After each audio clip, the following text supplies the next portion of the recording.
Olá! Hoje é 3 de setembro de 2020. Eu sou Adriana Sabino, presidente do Centro Cultural Brasil USA da Flórida, o CCBU, uma organização sem fins lucrativos, fundada em 1997 por voluntários brasileiros, com a missão de divulgar e promover a cultura brasileira no sul da Flórida. Convido vocês a visitar e conhecer melhor o CCBU no nosso site www.centroculturalbrasilusa.org. Nosso convidado da live do CCBU de hoje é muito especial. Ele vem para falar sobre o tema Rondon e o Brasil de hoje. Ele é o jornalista e escritor Larry Rother, que foi chefe do escritório do New York Times na América do Sul e sediado no Rio de Janeiro de 1999 a 2007. Em 2015, ele começou a escrever sobre o Marechal Rondon e, em 2019, publicou o livro Rondon, uma biografia. Larry Rother, muito obrigada por aceitar o convite para essa conversa com o CCBU. Prazer é meu. Boa tarde e agradeço a presença virtual de todos. Olha, a minha primeira pergunta é a seguinte: como foi que um jornalista americano entrou em contato com a história e o personagem de Marechal Cândido Mariano da Silva Rondon e se interessou por esse personagem a ponto de escrever essa esplêndida biografia? Na verdade, a ideia para o livro nasceu durante a ditadura militar, quando eu era correspondente no Brasil da revista Newsweek. Por volta de 78, digamos. Fui à Amazônia pela primeira vez naquele ano e o primeiro lugar onde pousei foi justamente Rondônia. Naquela época, não sabia nada sobre o Marechal, nem porque o então território de Rondônia levou o nome dele. Uhum. E fiquei curioso. E viajando na BR-364, em 78 e depois 79 também, não foi nada fácil naquela época. E aí eu pensei, puxa, esse tal de Rondon, ele passou por aqui há 75 anos atrás, deve ter sido muito, muito difícil. Então, me impressionei, né, com a coragem dele, a persistência dele em abrir o sertão, né, a selva. E quis saber mais. Aí, pesquisando, descobri que não era um militar comum, era pacifista, e a ideia de um general pacifista mexeu com minha cabeça. E fui pesquisando e acumulando dados com o passar dos anos sobre as muitas atividades dele, não apenas como explorador ou militar, mas também como cientista, intelectual, filósofo. E pensei, puxa, tudo isso juntado dá uma biografia muito interessante. Vou escrever. E minha família brasileira sabia disso e sempre ficou me incentivando e até me cobrando durante anos e anos. E, finalmente, em 2015, comecei o projeto, fazendo pesquisas no Brasil e nos Estados Unidos. Então, veja só, estamos falando de 3 etapas diferentes na história do Brasil. o livro foi concebido durante a ditadura militar. Foi escrito nos anos Lula e Dilma e foi lançado no começo do governo Bolsonaro. São 3 etapas bem diferentes na história do Brasil, e minha intenção original era apenas escrever uma biografia de uma figura interessantíssima e importante na história do Brasil, mas o livro adquiriu um significado maior devido aos acontecimentos inesperados. Pois é. Agora, ao ler o livro Rondon, uma biografia, eu me dei conta que eu aprendi, e eu chequei isso com meus colegas, muito pouco sobre Rondon na escola. Eu fiz ginásio na época da ditadura. Em 64, eu me formei, terminei o ginásio em 68. E acabei que não sabia pouco mais do que sobre Rondon, que ele era um desbravador, e aquela frase dele é morrer se preciso for, matar nunca. Mas nunca soube dessa multifaceta, dessa personalidade multifacetada dele. Foi uma surpresa enorme. Aqui o senhor atribui esse silêncio, esse abafamento sobre a história de Rondon nas escolas. É interessante e correto, né? O que você acaba de dizer, porque Rondon, todo brasileiro sabe quem foi Rondon, Sim. mas o conhecimento geralmente é limitado a 2 dimensões, as 2 dimensões que você acaba de mencionar: desbravador do sertão e pacifista que pregou a ideia de morrer se preciso for, matar nunca. Mas a vida dele foi muito mais rica. E quando faleceu, em 58, com 90 e quase 93 anos, começou uma briga política para controlar o legado dele. O último dos grandes discípulos de Rondon foi Darcy Ribeiro. E Darcy, como homem de esquerda, destacou as qualidades humanistas de Rondon, o ambientalismo, o sertanismo, o trabalho como sertanista, e o pacifismo. Mas, ao mesmo tempo, Rondon era um militar muito patriótico, muito comprometido com a grandeza do Brasil. Então, ele ofereceu algo para a direita também. E quando houve o golpe de Estado em 64, o governo tirou parte do legado de Rondon e ignorou a outra parte. Uhum. Então, o Rondon que você conheceu no ginásio foi aquele Rondon oficial. O Rondon patriota, o Rondon abnegado, muito disciplinado, que sacrificava tudo para o progresso do país. Isso, claro que combinava com as políticas daquele momento. E representa parte da personalidade e do legado dele, mas não a totalidade da personalidade ou a totalidade do legado dele. Existem os dois lados.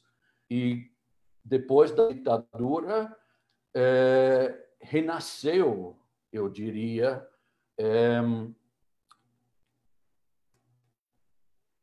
o abraço daquele outro lado, ao ponto de que, em 2005, 2006, o presidente Lula lançou o projeto Rondon com nova roupagem. O projeto Rondon, que foi, durante a ditadura, o carro-chefe daquela versão oficial de Rondon, mas foi transformado num programa social durante o governo Lula, e hoje eu acho que o Brasil tem uma visão mais equilibrada de Rondon, em que dá para perceber ambos lados e todos os elementos desse homem complicado. No o seu livro mostra que Rondon, a vida dele, a vida adulta dele, está completamente interligada na história do Brasil da Primeira República e até a época de Juscelino, até essa época. Ele participou de assim, muito proximamente de episódios como a queda do Império, a declaração, o golpe da República, da Primeira República. Ele tinha acesso direto aos presidentes, como Hermes da Fonseca. Enfim, o seu livro também é uma notável viagem pela formação do Brasil. Fale um pouco sobre essa ligação, essa interligação do Rondon na história do Brasil. Bom, a vida pública dele começou em meados de 1880, aquela década, e só terminou em 58 com o falecimento dele. Então, são 70 anos de vida pública, abrangendo um período de muitas mudanças no país, e Rondon participou diretamente ou indiretamente, talvez na maioria dessas mudanças profundas. Você falou do 15 de novembro de 1889. Eu nem sabia até pesquisar que Rondon foi guarda-costas de Benjamin Constant naquele dia. Então, teve uma participação direta na caída do Império e o nascimento da Primeira República. Foi fundador do Serviço Nacional, Proteção ao Índio, que depois virou FUNAI. Abriu o sertão no sentido de construir pontes e linhas telegráficas, portos, que facilitou a integração do norte ao resto do país. Que mais?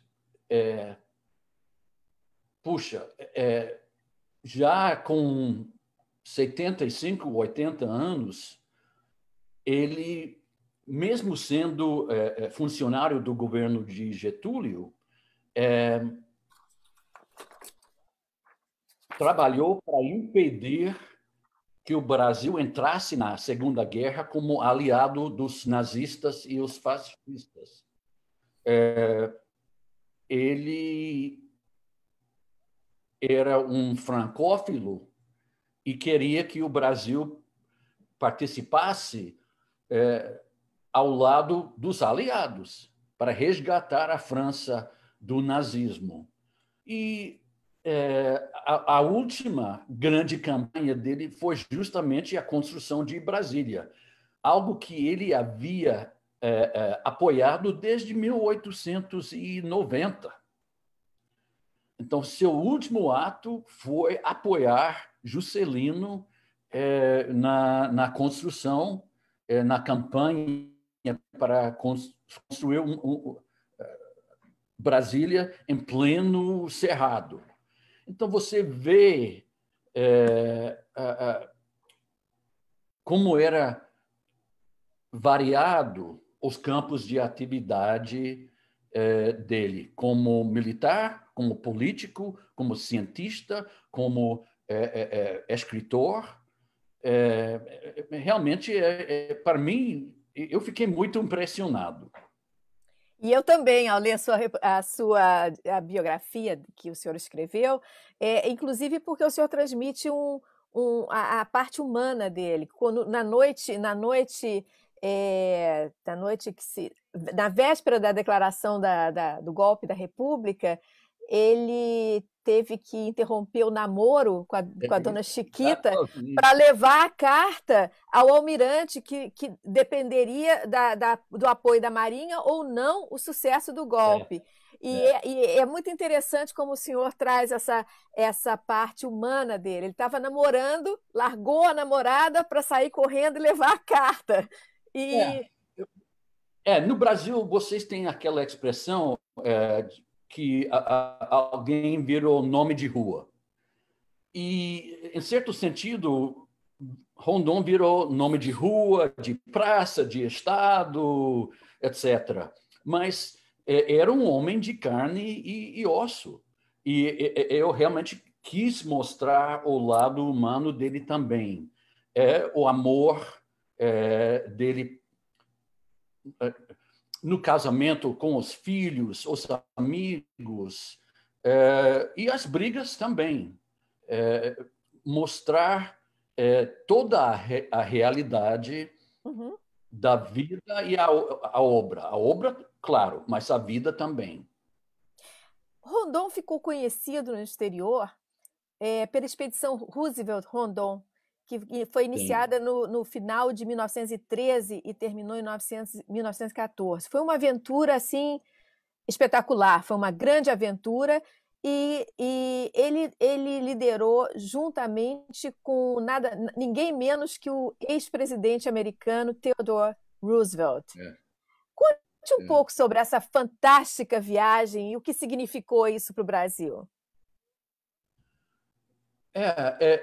Naquele momento, o Roosevelt talvez foi o homem mais famoso do mundo. Ganhador do Prêmio Nobel da Paz, ex-presidente, escritor com quase 40 livros lançados. Aí ele vem ao Brasil fazer palestras e o governo oferece uma visita, entre aspas, ao interior com Rondon. O Roosevelt sempre gostava das aventuras e topou na hora. E eles passaram quase 6 meses juntos, viajando de navio, de cavalo, de canoa, a pé, desbravando o que hoje é Mato Grosso, Rondônia e Amazonas. Foi uma obra cartográfica, científica, em que Roosevelt sempre respeitava o conhecimento, o enorme conhecimento de Rondon.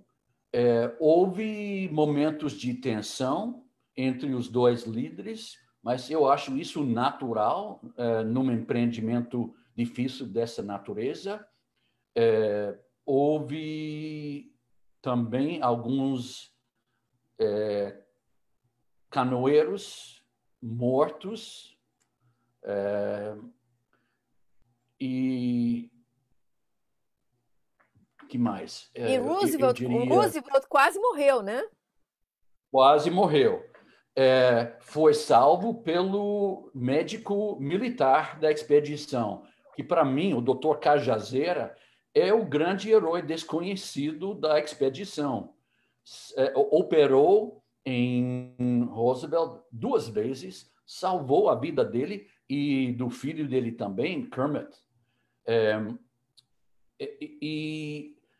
Houve ameaças de povos indígenas problemas técnicos, canoas quebradas, falta de comida. Realmente foi uma odisseia moderna, bem difícil, e eu acho que é por isso que passou pela história como uma conquista sem igual nos tempos modernos. E outra coisa, um empreendimento binacional, com dois comandantes, um brasileiro e um americano. Aqui nos Estados Unidos sempre se fala de Roosevelt, Roosevelt, Roosevelt, mas a verdade é que Rondon liderou a expedição e foi seu principal chefe. Uhum. E eu acho que é importante divulgar isso no exterior para os leitores americanos e estrangeiros de modo geral. Eu também acho. Inclusive, isso me traz uma. É muito interessante esse aspecto pioneiro do Rondon, que gostava muito de usar as tecnologias. Ele usava, foi um dos primeiros a usar fotografia. Ele, logo que houve a tecnologia acessível, ele usava filmes, cinema, e ele levou isso para os Estados Unidos. Ele levou filmes dos índios brasileiros, esses registros todos, ele fazia questão de registrar tudo e divulgar. Sim.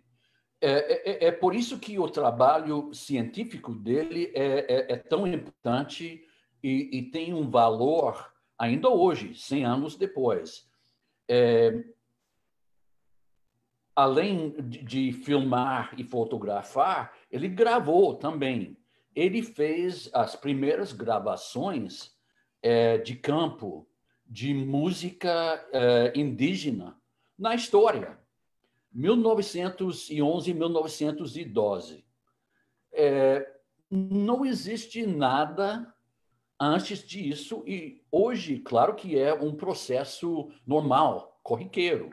Mas em 1911, 1912, foi uma coisa inédita. E os filmes também. Filmou ritos de povos indígenas em 1913 e 14. Os filmes foram lançados nos cinemas de Rio de Janeiro, Belo Horizonte, São Paulo, etc. E, posteriormente, levado aos Estados Unidos, onde o próprio Roosevelt patrocinou a exibição dos filmes em Nova York. Essa gravação que o senhor mencionou das músicas indígenas, inclusive, influenciou a música de Heitor Villa-Lobos, não? Heitor Villa-Lobos compôs, acho que, 3 canções baseadas numa canção Bororo, não? Exatamente, exatamente. E depois, o Milton Nascimento fez uma gravação em cima da música de Villa-Lobos e foi lançado em 1990. Então, eu vejo o legado e o impacto de Rondon em muitos campos da cultura e a vida brasileira, além dos campos já conhecidos, o indigenismo, o ambientalismo e a ciência. Realmente, ele trabalhou anos e anos em vários campos e deixou um legado riquíssimo. O Marechal Rondon, quer dizer, na época ele não era marechal, ele se interessava especialmente pela cultura indígena, ele tinha um enorme respeito. Ele não considerava os índios inferiores, ele considerava os índios uma cultura a ser apreciada, a ser entendida. Tanto que ele era também um linguista. Ele aprendeu as línguas Bororo, Pareci, Inhambiquara. Ele tinha esse enorme respeito pelos índios, tanto que ele fundou em 1910 o Serviço de Proteção aos Índios. Eu acho, agora eu vou entrar um pouco no nosso tema mesmo da live de hoje. Eu fico imaginando o que o Rondon imaginaria se ele caísse agora no Brasil de 2020. No seu ensaio, A Selva Ensina, o senhor menciona que não imaginava que Rondon, uma biografia, seria lançado no momento em que o legado de Rondon e todos os seus valores de não violência, tolerância cultural, respeito à cultura dos povos originários e de seus territórios estariam ameaçados no Brasil de hoje. O que diria Rondon se estivesse na plateia, na palestra em Campo Grande, perto da sua terra natal, em 2015, e ouvisse o futuro presidente do Brasil, Bolsonaro, dizer: não tem terra indígena onde não tenha minerais. Ouro, estanho e magnésio estão nessas terras, especialmente na Amazônia, a área mais rica do mundo. Não entro nessa balela de defender terra para índio. Nesse mesmo discurso, queixou-se de que os índios não falam nossa língua, não têm cultura, são povos nativos. Como eles conseguem ter 13% do território nacional? O que o senhor acha que Rondon diria? Ele ficaria atônito e muito triste. Precisamos lembrar que Rondon nasceu índio, nasceu no sul de Mato Grosso, e tinha ascendência de 3 povos indígenas: Terena, Bororó e Guaná. Se identificava como indígena. E quando aparece no primeiro censo brasileiro, em 1872, ele é considerado não branco, mas mameluco. É uma palavra que não se usa mais, mas mameluco era mestiço de branco e índio.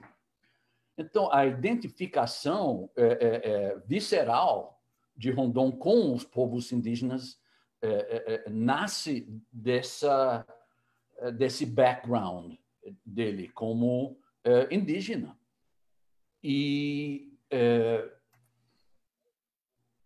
então, vamos nessa, né?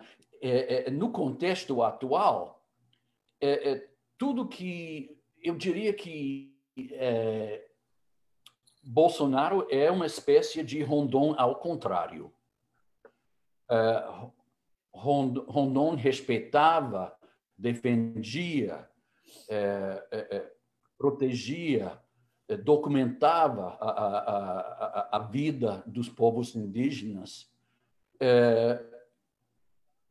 E, bom, aquelas frases que você acaba de citar, né, que, como é que é? Eu tenho aqui também. Que o índio não tem cultura, não fala nossa língua. Bom, e tem 13% do território nacional. Tem 3% do território nacional porque Rondon fez um esforço enorme para evitar um genocídio dos índios em 1910. E esse negócio essa história de índio não tem cultura, para falar de balela é a ideia de que índio não tem cultura. Rondon documentou a cultura dos povos indígenas, documentou os idiomas, os ritos de casamento, de enterros, do cotidiano. Fez tudo para preservar a enorme herança indígena que está parte integral da identidade brasileira. E ficaria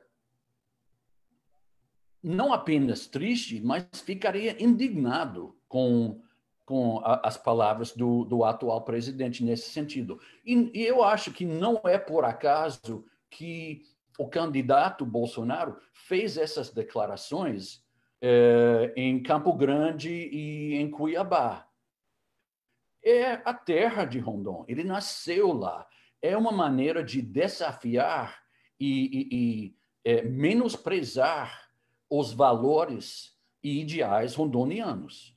é proposital, eu acho. Teria também, talvez, alguma coisa a ver com o aumento das fronteiras agrícolas, com a entrada nos territórios indígenas? Sim. O atual presidente já disse várias vezes que ele quer abrir as reservas à mineração, por exemplo. Uhum.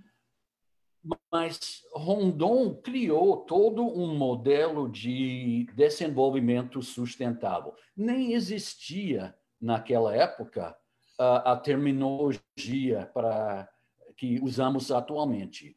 Mas o que Rondon fomentou nas estações telegráficas ao longo da linha telegráfica foi um desenvolvimento sustentável que permitia ao índio preservar sua identidade, sua cultura, sua existência como povo e, ao mesmo tempo, conviver com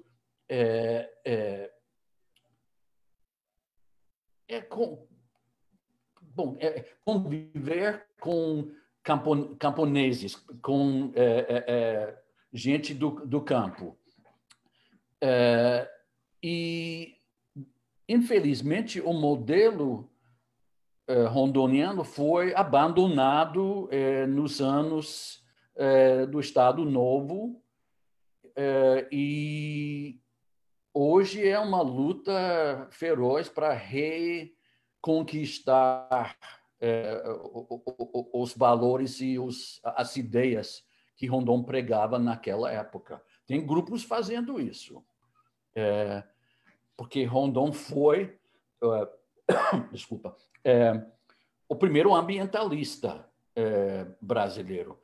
Outra vez, não existia o conceito de ambientalismo, mas ele praticou isso nas suas andanças pelo país, criou o sistema de parques nacionais e a Reserva Indígena do Xingu. É uma obra que ele idealizou e foi criado como homenagem a ele. É importante lembrar isso. Então, ver um governo brasileiro tentando desmantelar tudo isso deixaria Rondon indignado. No seu livro, o senhor cita que, isso eu não sabia, que na década de 20, se não me engano, a Zona Oeste, a região oeste do estado de São Paulo, era uma região ainda ocupada por índios.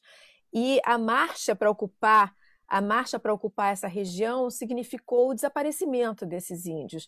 Não há o mesmo perigo, não há o perigo disso acontecer de novo nas novas fronteiras, na Amazônia, nas reservas do norte do Mato Grosso, porque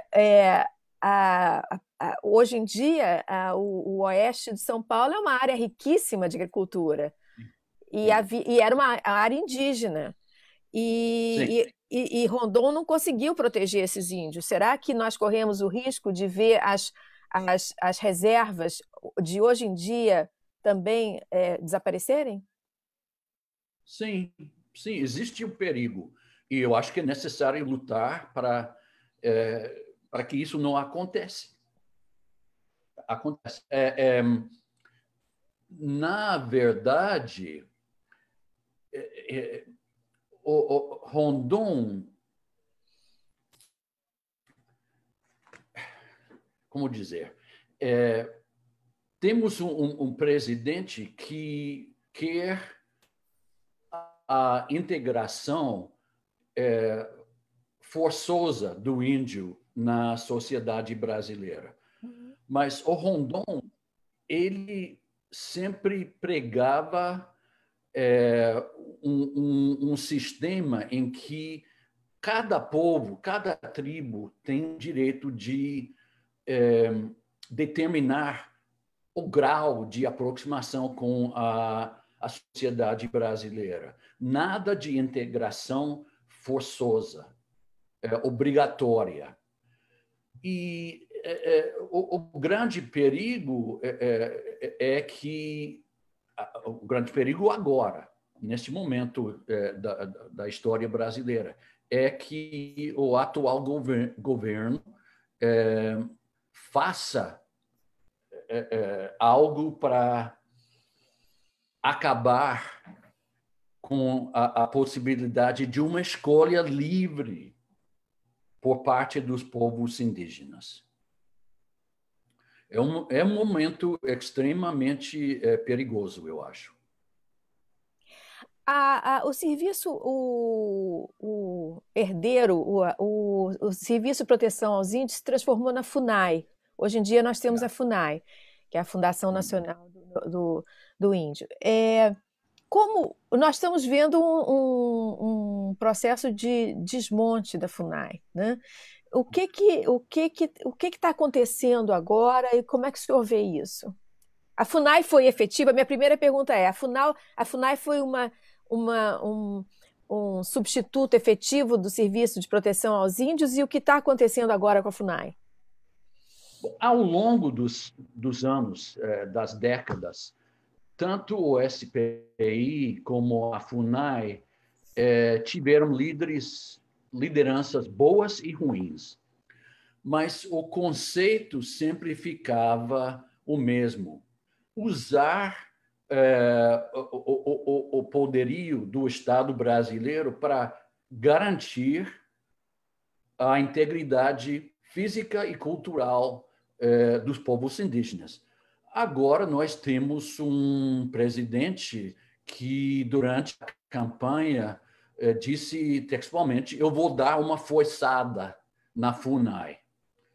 E, bom, eu estou aqui por causa da pandemia, não estou no Brasil, não tenho como acompanhar detalhadamente o que está acontecendo com a FUNAI. Leio as matérias no jornal e estou preocupado com o que está acontecendo na FUNAI e também com o Ministério do Meio Ambiente, porque, olha, é importante destacar que para Rondon existe sempre no pensamento dele existia uma vinculação íntima entre o indígena e o ambientalismo. Uhum. Ele pensava dos povos indígenas como os melhores guardiões, sentinelas da floresta. Então, na visão dele, qualquer enfraquecimento dos povos indígenas resultaria em investidas indesejadas nos parques nacionais, nas reservas indígenas e terras da União. Então, eu diria que tanto o SPI como a FUNAI têm defeitos, mas são órgãos necessários, imprescindíveis para proteger e garantir o futuro dos povos indígenas e do meio ambiente. Certo. Eu vou começar a abrir para as perguntas. Nós temos algumas perguntas. Ivonete Leite pergunta: como podemos ver o relacionamento dele com os irmãos Vilas Boas? Sim. Os irmãos Vilas Boas eram protegidos de Rondon, discípulos de Rondon. Inclusive, acessei no programa Roda Viva uma entrevista com Cláudio Vilas Boas, em que ele diz que Rondon foi a figura mais importante na nossa vida como sertanistas. Em certo sentido, Rondon treinou os irmãos Vilas Boas, eles trabalhando no interior, em programas do governo Vargas, passaram informações para Rondon e tentaram inculcar na cabeça dos trabalhadores em esses programas oficiais a filosofia de não violência que o Rondon seguia em seu trabalho. Então, existia um relacionamento íntimo entre os irmãos Vilas Boas e Rondon, o grande mentor deles. O Rondon, tem uma outra pergunta aqui, essa é de Marcela Sabino. Quem o senhor acha que é o Rondon de hoje? Se é que existe algum Rondon hoje? Eu acho que cada grupo político na atualidade tem sua previsão de Rondon. Ele é eu diria que a grandeza dele acomoda multidões. E cada pesquisador, cada político pode achar algo que o agrada no desempenho dele como militar, como patriota e como cientista. E eu sempre quero destacar o trabalho científico de Rondon, que eu acho que é o lado menos conhecido dele e sumamente importante. Ainda hoje é o maior doador de espécies para o Museu Nacional. Infelizmente, a maioria das doações foram queimadas no incêndio há 2 anos. Mas Rondon fez um trabalho enorme e ele representa o raciocínio, o método científico posto em prática. E naquele ensaio que você citou, eu falo da briga entre Bolsonaro e o Instituto Nacional de Pesquisas Espaciais. E como Rondon ficaria do lado do INPE, porque dados e Rondon sempre trabalhava à base dos dados científicos. Inclusive, eu diria que, indiretamente, o Rondon é relevante para a crise da pandemia. Deixa eu explicar. Em 1922, o então presidente Epitácio Pessoa enviou uma delegação encabeçada pelo próprio marechal, general naquela época, Rondon, para investigar as causas da seca que assolava o Nordeste. Rondon, sendo engenheiro, pensava inicialmente que é um problema técnico que a gente pode resolver com barragens, etc.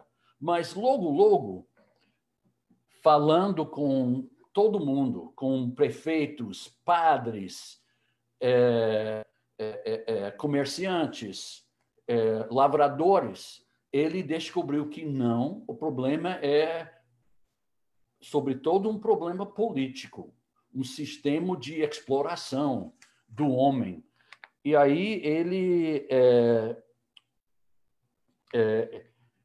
no relatório oficial, disse o seguinte: não pode o problema de forma alguma reduzir-se à obra de irrigação e açudagem. O que se via acima de tudo é ao homem a sua incorporação a uma vida com dignidade. Tudo bem. Hoje em dia, acho que todo mundo concorda com essa colocação, mas naquela época, o Epitácio Pessoa, paraibano de nascimento, não gostou, porque implica mudanças sociais importantes. E o Epitácio Pessoa rejeitou o relatório de Rondon. Então, os jornalistas procuraram o Rondon querendo uma reação dele. E eu acho que as palavras de Rondon, naquele momento, valem para hoje também, no momento em que estamos enfrentando uma pandemia. Ele disse: a consciência manda que eu diga o que sinto, porque no futuro, quando a realidade confirmar os fatos previstos pela ciência, não quero ser do número dos otimistas de hoje. Então, nada de cloroquina e curas milagrosas para Rondon. Ele quer os fatos, os dados científicos. Ele não quer ficar do lado dos otimistas de hoje. Ele quer trabalhar a base da ciência. E aplausos para ele. O senhor citou esse relatório e essa investigação que o Rondon fez no Nordeste, a pedido do presidente, e o seu livro dá a entender que ele também tinha percebido que parte da causa das secas terríveis do Nordeste, era a mudança ambiental, que as pessoas tinham mudado o meio ambiente, tinham transformado as florestas em grandes plantações de cana, de agrícolas, e com isso elas tinham mudado o clima, e com isso eles tinham provocado toda aquela seca. Isso procede? Ele sempre ficou atento a essas coisas. Como cientista que tinha nascido no interior e foi criado num ambiente silvestre. E, olha, eu acho que fazer uma observação dessas em 1922, quando pouca gente falava da ligação entre a exploração econômica de uma determinada região e a devastação ambiental, foi muito astuto dele. Uhum. E são palavras que valem para hoje também, não apenas no Nordeste, mas em outras regiões do país. Nós estamos vendo isso. O desmatamento da Amazônia está trazendo não só fumaça, mas existe o perigo de mudar o regime de chuvas, e secar o Sudeste, não? Exatamente. Eu acho que nesse Exatamente. ponto o Rondon é muito relevante. Eu acho que a gente tem que prestar muita atenção do que ele já falou para a gente não repetir os mesmos erros.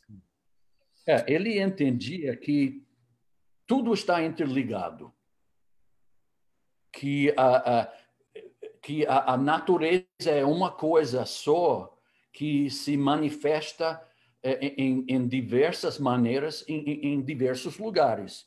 Inclusive, lá no extremo sul, os furacões e tornados que estão começando a proliferar, são outra manifestação desse problema ambiental que o Rondon reconhecia há 100 anos atrás. Isso torna Rondon uma pessoa, um personagem muito moderno, né? No Sim. mundo que está ameaçado está com ameaça climática, o Rondon é uma personalidade moderna.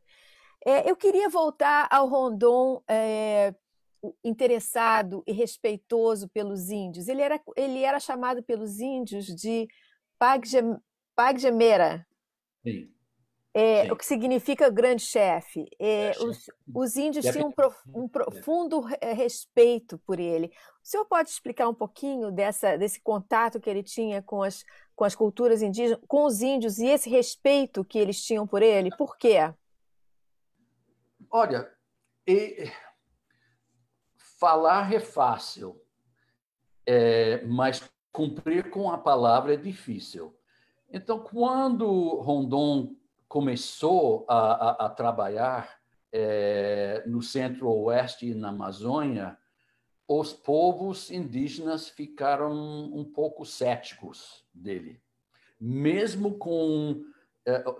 apesar do fato dele ter sangue indígena, eles desconfiaram um pouco. Mas ele cumpriu com a palavra. Quando disse que ia punir os próprios soldados dele se eles violaram as regras e tentaram estuprar as mulheres indígenas, ele, de verdade, castigou os soldados, prometeu terras e entregou terras. Então, a fama dele foi crescendo e subindo os rios, que são as vias de comércio dos povos indígenas. Com os Bororó dizendo para os Pareci, o cara, ele cumpre com a palavra. E os Parecis informando os Nambiquara. E os Nambiquara informando os Munduruku. E assim por diante. Foi assim que Rondon ganhou a fama e o prestígio de ser o chefe de todos os chefes. Prometeu e cumpriu, e mostrou uma enorme simpatia, além do respeito, uma simpatia para com a cultura indígena, os ritos, e a reverência dos povos indígenas para a natureza. Isso o impressionou muito. E ele usou a fama e o prestígio de ser chefe de todos os chefes para mediar conflitos entre povos, para convencer alguns povos que a educação dos filhos, de alguns filhos, seria para o benefício do próprio povo, que vale a pena aprender o português, etc., etc. Então, ele usou o prestígio para fins sempre positivos. Uma das últimas missões do general Rondon foi o mapeamento das fronteiras do Brasil. Isso foi um trabalho gigantesco, não? Sim, sim. Demarcar as fronteiras. As fronteiras existiam no papel, mas ele botou as estacas na fronteira e fez pesquisas sobre as fortificações nas fronteiras, as condições sociais dos habitantes das fronteiras, e aquele trabalho científico também. quais são os animais, a flora e fauna, minerais, tudo isso, para que o Brasil tivesse um conhecimento melhor de todo o norte, toda a zona da fronteira. Foi uma missão muito importante para ele, muito. E para o Brasil também. Infelizmente, sim, sim. Como patriota, né? É, Ele queria fronteiras bem definidas. Infelizmente, a Revolução de 1930 interrompeu o trabalho dele e ele ficou preso e depois expulso do exército por causa de seus, como dizer, né?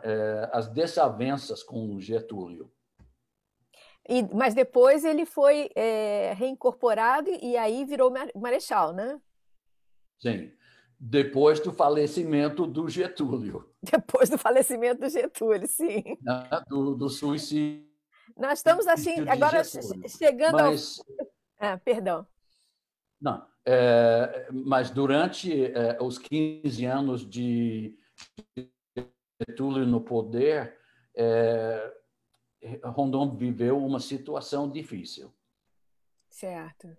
Agora, uma coisa também que eu não sabia, a gente nunca, eu realmente não sabia do lado da família dele. Para mim, eu achava que o Marechal Rondon era solteiro, porque ele estava sempre desbravando alguma coisa. Eu não sabia que ele era casado com uma mulher extraordinária, teve 7 filhos, não assistiu o nascimento de nenhum dos 7 filhos, perdeu o casamento da primeira filha, tudo porque ele era dedicadíssimo. Mas ele era um homem de família. Sim, sim. E a dona Chica, de verdade, era uma grande mulher. Ela, bom, tolerante, né? Ela não ficou zangada, irada com as ausências de Rondon. Bom, nos diários e outros escritos de Rondon, você vê o amor entre os dois. Inclusive, ela aprendeu o código Morse para poder conversar na linha telegráfica com o marido ausente. Que mulher Que extraordinária. mulher extraordinária! Eu acho que fala-se pouco dela. Mas eu tentei também resgatar um pouco a vida dela. Bom, Rondon tem netos e bisnetos hoje em dia. Cheguei a conhecer alguns deles. São pessoas muito interessantes, alguns continuando a missão dele como o trabalho científico. Então, a família Rondon, hoje em dia, é uma família muito grande. Ah, que bom saber isso. Eu queria só lembrar 2 coisas que a gente esqueceu de mencionar. Uma, sobre a expedição Roosevelt-Rondon. Nós temos um rio no Brasil chamado Roosevelt. E nós Sim, temos um pequeno rio chamado Kermit, que é o filho de Roosevelt, que é um legado que ficou dessa expedição. é, E eu achei muito sim. interessante também saber que os 2 líderes da expedição, Roosevelt e Rondon, se comunicavam em francês. Achei isso chiquérrimo. Uma curiosidade, o Kermit falava um português fluente e bonito, mas quando ele não estava presente, a única maneira, o único canal de comunicação entre os dois chefes era justamente o idioma de Voltaire e Montesquieu. É isso aí. Olha, gente, infelizmente o nosso tempo terminou. Foi uma conversa deliciosa. Eu quero agradecer a Larry Rotter por essa generosa participação e por compartilhar esse conhecimento de história e esse amor pelo Brasil. e trazer à vida o Marechal Rondon, que é uma figura, eu acho que não fazem justiça a ele no Brasil. A gente não aprende o suficiente sobre ele. Eu queria aproveitar, agradecer a presença de todos vocês e convidar vocês todos para a próxima live, que vai ser na quinta-feira que vem, e vai ser com a diretora executiva e cofundadora do Brazilian Film Festival de Miami, porque na outra semana já vamos ter o início de um novo festival de cinema. Esse ano ela vai contar as novidades e nós vamos ter até uma mostra de cinema indígena dos povos originários. Então vai ser um festival esse ano todo online, bastante inclusivo, e eu acho que agora com esse conhecimento que nós temos do Marechal Rondon, nós vamos apreciar ainda mais o cinema indígena. Eu quero convidar vocês a conhecer melhor o Centro Cultural no www.centroculturalbrasilusa.org e eu quero passar a palavra para o Larry para a mensagem final dele. Certo. Olha, eu diria que Rondon não é apenas uma figura importante da história brasileira, mas também alguém que merece atenção e respeito na história universal. E eu quero, com o lançamento do livro futuramente em inglês e outros idiomas, projetar, divulgar a importância de Rondon no mundo afora do Brasil. O legado dele de não violência, de tolerância cultural, é cada vez mais importante nos dias de hoje. O ambientalismo, o mundo merece saber mais sobre ele, não apenas os brasileiros, mas o mundo inteiro. É uma figura, um personagem extraordinário na história do mundo. Muito obrigada, Larry. Obrigada a todos vocês que assistiram. Essa conversa está no Facebook do Centro Cultural, Facebook, Centro Cultural Brasil USA, CCBU. E eu espero vocês quinta-feira que vem, às 18 horas, de novo no Facebook. Muito obrigada. Até a próxima. Tchau. Tchau.